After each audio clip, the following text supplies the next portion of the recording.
What's up, fight fans? This is Kurt DeVille with Counterpunched Boxing News, and I have some new news concerning this rant concerning Tyson, the Gypsy King Fury.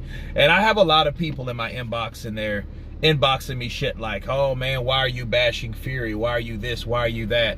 I'm not bashing Fury, okay? I'm just stating what I see and what I've seen in the last year, okay? I've seen a man that had a contract to fight another guy, which was Wilder, which he all of a sudden took another fight with Anthony Joshua in principle or verbally or whatever. Then he gets out of the fight saying that, hey, the contract expired. Then after the contract expired, he had us all fooled with that shit. Then he said he will never fight Deontay Wilder, only to fight Anthony Joshua. When the Anthony Joshua negotiations got closer and closer and closer to getting finalized, what was he saying? I don't think it's going to happen. I doubt it will happen because of COVID, because of restrictions, because of the live gate, because this fight's not ready for this type of fight right now. He was saying that type of stuff.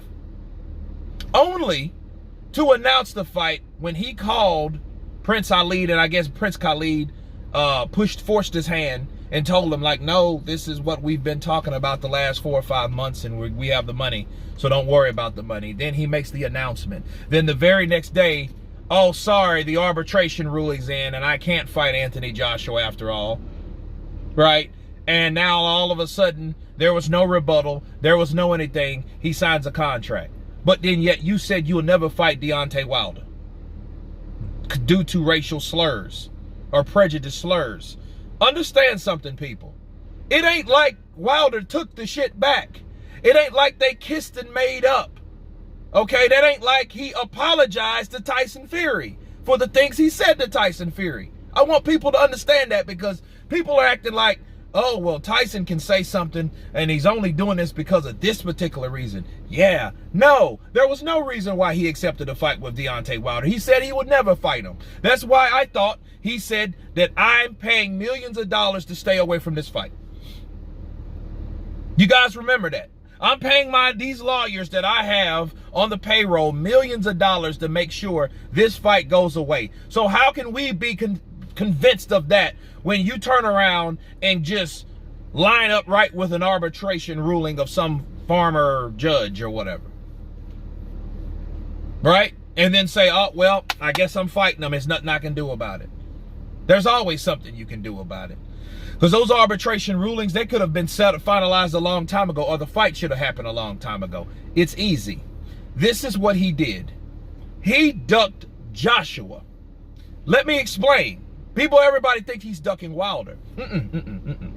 He ducked Joshua. This is how you do it. You pretend that you're going to fight Joshua to okey-doke Wilder, right? Only to say, hey, I'm not fighting Wilder, right? I'm going to fight Joshua. When the Joshua fight came closer and closer to getting done, then he started talking, the tune started changing. It went from, oh, well, you know what? I don't think the fight's going to happen, honestly, because I don't see the money and I ain't signing anything. And if that's the case, I don't want the fight to happen. The fight's not going to happen. That's how he put it. And then all of a sudden, once that fight was made, then all of a sudden, oh, hey, this other fight is, I have to fight this other fight, right?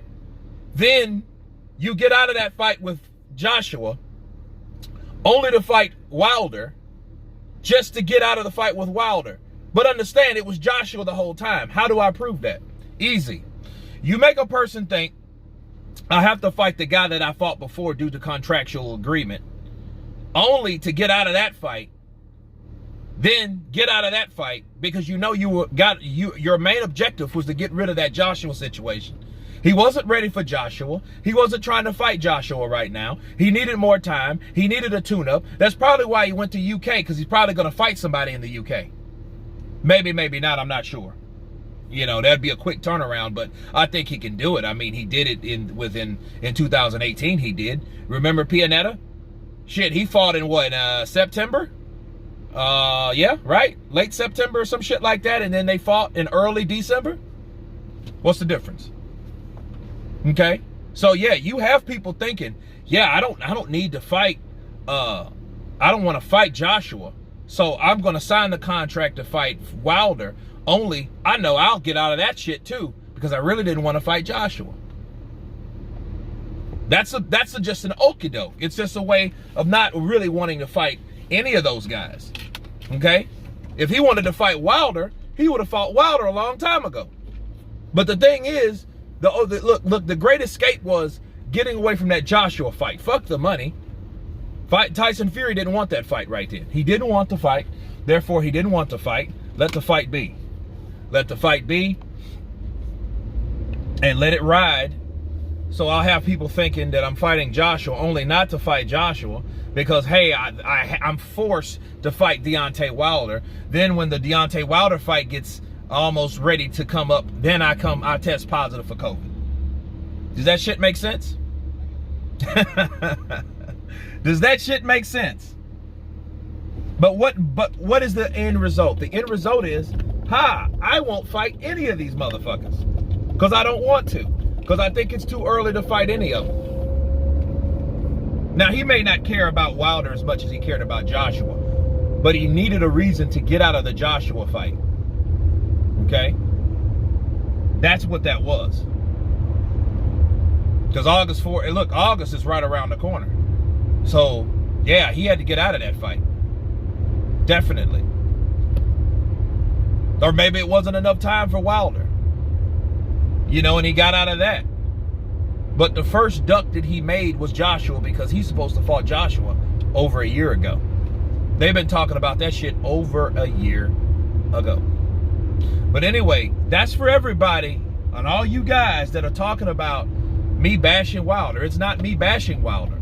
Wilder just needs to do something that he hasn't done before, like defend a title. If he starts defending an actual title that he's actually captured, he will be okay with me. Okay? And stop giving people excuses on some slick shit, because obviously these people can't be wrong about everything that you do, because all he's doing is making people right and giving people a reason to say things about Tyson Fury. Now, you can defend him all day long, just like a lot of people defend Wilder. All the Wilder fans out there, all the Wildettes, they do the same shit. You know, Wilder can't be wrong in their eyes. So obviously Fury can't either. But in my eyes, both of those motherfuckers can be wrong, because they've been wrong. They've done wrong things. They've ducked fights. It didn't matter about the money. They didn't want those toughest fights. Okay?